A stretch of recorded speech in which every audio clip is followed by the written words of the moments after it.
Salut tout le monde, c'est Melvin, j'espère que vous allez bien. Je vous retrouve aujourd'hui pour une nouvelle vidéo dans laquelle je vais vous raconter comme d'habitude une histoire qui fait flipper. Aujourd'hui mes amis, je suis trop content de vous retrouver, j'aimerais vous remercier énormément pour tout le soutien qu'il y a eu sous la dernière vidéo. Aujourd'hui, au moment où on sort cette vidéo, on est le dimanche 13 février et ce mercredi 16 février, il y aura une vidéo un petit peu spéciale. Vous verrez, la vidéo est juste trop bien et en plus de ça, il y a une petite surprise à la fin, donc je compte vraiment sur votre soutien. Enfin bref, je vous laisserai voir ça mercredi prochain en temps voulu. Pour rappel, j'ai créé un serveur Discord il y a quelques jours pour la chaîne, le lien il s'affiche dans la description. N'hésitez pas à nous rejoindre, il y a plein de choses incroyables qui sont prévues et il y aura des petites énigmes, etc. Enfin, je vous en dis pas plus parce que j'ai pas envie de vous spoil, mais ça va être trop cool et pour ça vous pouvez me croire. Enfin bref, je vous propose de ne pas attendre plus que ça pour passer à l'histoire, éteignez la lumière de là où vous vous trouvez et on est parti.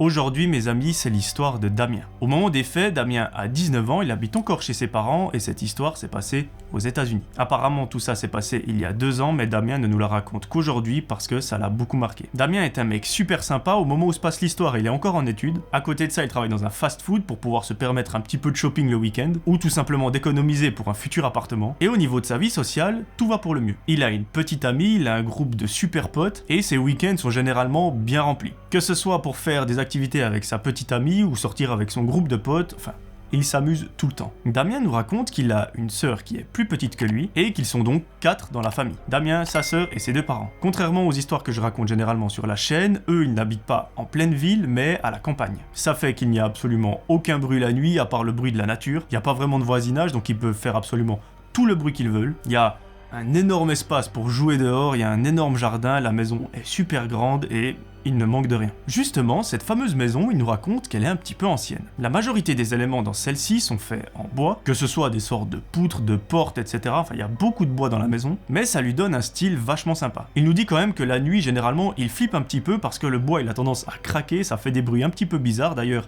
c'est la même chose chez moi, j'ai tout autour de moi, là, il y a des choses en bois. Ça craque la nuit et franchement, on se sent pas tout à fait seul dans la maison. Mais bref, lui, ça le dérange pas plus que ça, il est très bien au courant que c'est le bois qui travaille, et que c'est pas quelqu'un qui essaye de s'introduire dans sa maison en pleine nuit. Un fameux jour, Damien se réveille pour aller à l'école, il prend son petit déjeuner, prépare ses affaires et se rend en direction de l'arrêt de bus. Là-bas, il y rejoint sa meilleure amie, ils montent dans le bus et se rendent tous les deux à l'école. Pendant toute la journée, ils suivent plein de cours, ils sont super fatigués à la fin de celle-ci, ils reprennent le bus et rentrent chez eux. Ça tombe bien, ils peuvent faire tout le trajet ensemble parce que sa meilleure amie habite à quelques dizaines voire centaines de mètres de chez lui, et lui il est trop content parce que du coup tous les trajets il ne les fait pas seul. À ce moment-là de l'histoire, on pourrait croire que tout va bien dans la vie de Damien, mais c'est pas vraiment le cas. Effectivement, depuis quelques mois, il nous raconte qu'il se fait harceler à l'école, mais également sur internet, et plus particulièrement sur les réseaux sociaux. En fait, c'est un groupe de personnes qui sont un petit peu plus jeunes que lui, mais malheureusement, il y a une sorte d'effet de groupe. C'est-à-dire qu'ils sont peut-être 10, 15, 20, alors que Damien, lui, il est seul et au mieux, il a ses 2-3 meilleurs amis. Ça fait quand même quelques mois que ça dure, et aujourd'hui, ça commence à lui peser sur le moral. Malheureusement, il n'a pas eu le courage d'en parler autour de soi, que ce soit au directeur de l'école, à ses parents, ou même à quelqu'un d'externe. Au début où tout ça a commencé, c'était des insultes, que ce soit sur Facebook, sur Twitter, Instagram, etc.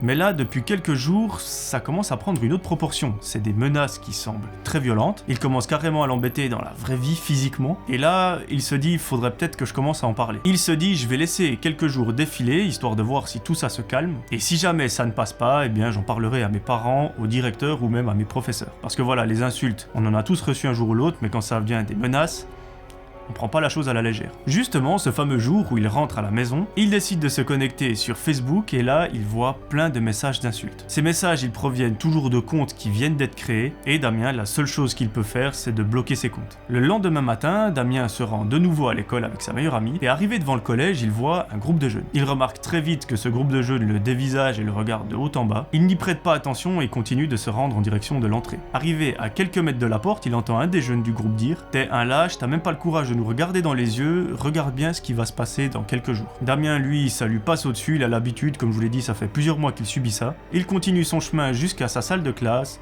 rentre dedans, fait les cours comme si de rien n'était, et à la fin de la journée, il rentre chez lui. Lorsqu'il est dans sa chambre, vers 20h, il nous raconte qu'il n'a pas la tête à ouvrir Facebook parce que s'il revoit des messages d'insultes, ça va juste lui plomber encore plus le moral. Il n'a pas envie de se rajouter quelque chose en plus lorsqu'il est tranquille chez lui. À partir de ce moment-là, 2 jours se passent sans qu'on ait eu de nouvelles de Damien. Un fameux matin, on est alors samedi, il rejoint sa meilleure amie à l'arrêt de bus. Aujourd'hui, contrairement au reste de la semaine, ils ne vont pas aller à l'école mais au centre commercial. Là, Damien, ça lui fait trop plaisir parce que c'est un moment où il peut souffler, être avec une personne qu'il aime, et la probabilité qu'il recroise ce groupe de jeunes, elle est assez faible. Effectivement, il n'habite pas au même endroit que lui, donc ça devrait aller. La journée se passe à merveille, Damien est super heureux, il s'amuse comme un fou, sa meilleure amie aussi d'ailleurs, et arrivé 18h30, Damien propose à sa meilleure amie de venir manger chez lui. Celle-ci accepte, en plus de ça, on est en été, il fait super chaud, ils pourront faire un barbecue dans le jardin, donc la soirée promet d'être incroyable. Une fois le shopping terminé, les deux reprennent le bus et se rendent directement chez Damien. Là, comme prévu, la soirée est juste magique,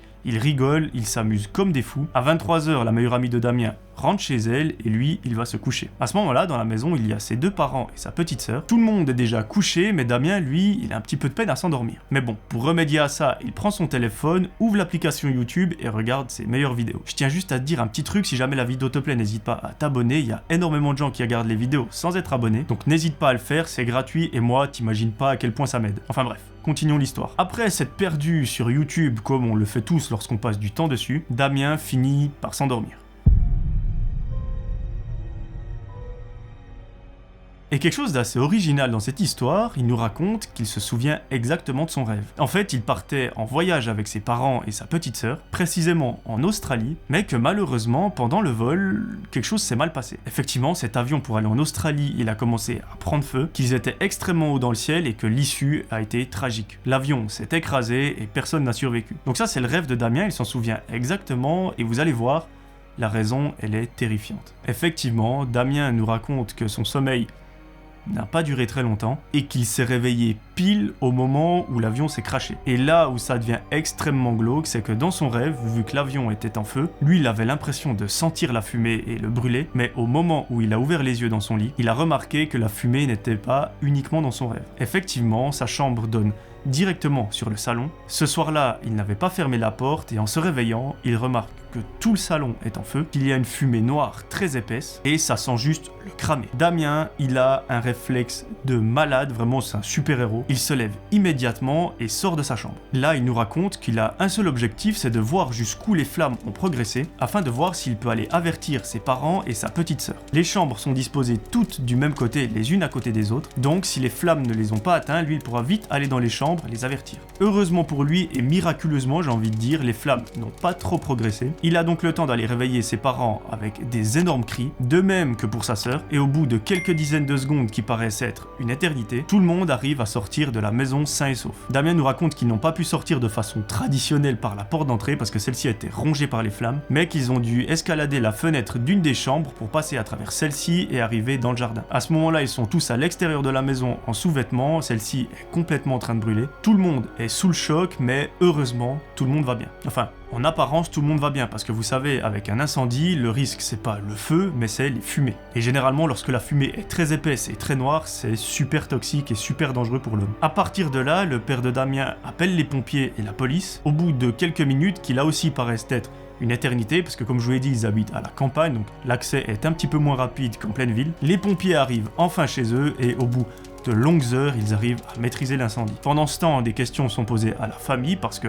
l'incendie est juste inexpliqué, mais vous allez voir, c'est pas un incendie qui s'est créé de façon naturelle. Effectivement, au bout de plusieurs mois d'enquête, les coupables ont été arrêtés. Cette enquête a permis de faire un lien entre le harcèlement que Damien subissait sur internet et à l'école, et les responsables de cet incendie, et vous allez voir, c'est extrêmement glauque. En fait, les personnes qui ont allumé cet incendie ne sont autres que le groupe de jeunes qui harcelait Damien. En fait, c'est pas eux qui ont mis le feu directement à la maison, mais ils ont engagé entre guillemets un de leurs amis qui est pyromane, qui est bien plus âgé qu'eux d'une dizaine d'années et qui est déjà connu pour ce genre de fait dans la région. En gros, ils lui ont dit on n'aime pas ce gars, il faut que tu foutes le feu à sa baraque. Lui, il a accepté comme si de rien n'était, et pendant cette nuit, il est allé mettre le feu à la maison. Et comme je vous l'ai dit, c'est une maison en bois qui est un petit peu ancienne, donc ça brûle très rapidement. Il nous raconte qu'apparemment le feu a été allumé à l'extérieur de la maison sur un énorme tas de bois et que de fil en aiguille, ça a fait brûler l'ensemble de la maison. Au moment où Damien s'est réveillé, ça faisait déjà quelques minutes, voire quelques dizaines de minutes que la maison brûlait, mais heureusement, il s'est réveillé à temps pour pouvoir